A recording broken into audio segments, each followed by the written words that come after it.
आर्थिक बदहाली जो इस देश ने पिछले 9 साल में देखी है वो त्रासदी बनकर उभरी है, क्योंकि 76 साल आजादी के बाद 9 साल एक अहम हिस्सा होता है उसका, और उस अहम हिस्से में बेरोजगारी का, महंगाई का, भ्रष्टाचार का वो तांडव देखा है इस देश ने, और जो छुपाने की उसको कोशिश करी है वो वाकई त्रासदी है।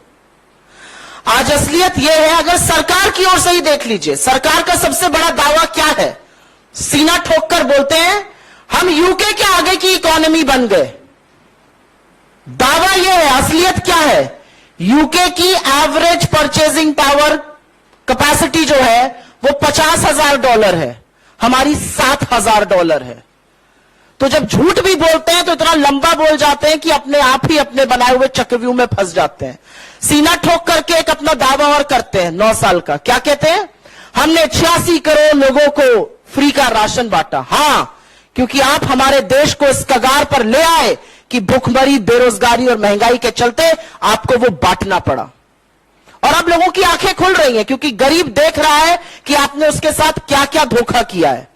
लेकिन अगर निष्पक्ष तरीके से एक बात देख ली जाए तो जिस प्रधानमंत्री ने 9 साल पहले आज के दिन प्रधानमंत्री बनने से पहले कहा था मैं 2 करोड़ रोजगार साल के दूंगा, अभी तक तो 19 करोड़ रोजगार बन जाने चाहिए थे, उस प्रधानमंत्री को 71,000 वो चिट्ठियां बांटनी पड़ती है जो डाकिया घर लेकर जाता था। कहां 19 करोड़ रोजगार बनाने थे और कहां 71,000 चिट्ठियां बांट रहे हैं। यह असलियत है इस सरकार की।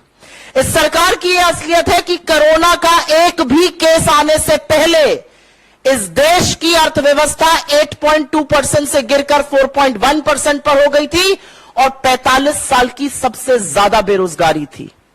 इस सरकार की यह असलियत है कि इनकी नाक के नीचे से, क्या वो ललित मोदी हो, क्या वो नीरव मोदी हो, क्या वो मेहुल चोकसी हो, क्या वो विजय माल्या हो, करोड़ों का चूना लगाकर पैसा लेकर इस देश का भाग गए और यह सरकार कुछ नहीं कर पाई, आज भी हाथ पर हाथ धरे बैठी है।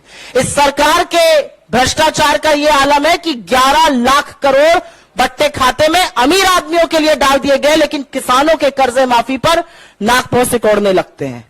इनकी असलियत यह है कि 23 करोड़ लोग इस देश में गरीबी की सीमा रेखा के नीचे चले गए, जिन 27 करोड़ लोगों को हमने ऊपर उबारा था 4 से 14 के बीच में।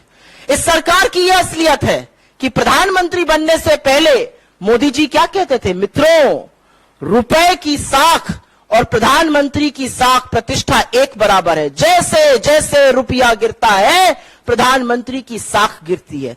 53 पर रुपया मिला था, आज 83 पर है। कहते हैं हम सबसे सस्ता तेल बुला रहे हैं, ले रहे हैं, खरीद रहे हैं रशिया से। तो महानुभाव, हमारा पेट्रोल और डीजल का दाम सस्ता क्यों नहीं हो रहा?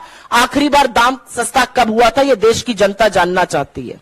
इस सरकार ने पढ़ाई महंगी कर दी, आटा महंगा कर दिया, अस्पताल की बेड महंगी कर दी, रेलवे की यात्रा महंगी कर दी, और इसीलिए मैं कहती हूं कि बेरोजगारी और महंगाई और भ्रष्टाचार का जो तांडव इस देश ने देखा है वो वाकई में त्रासदी है।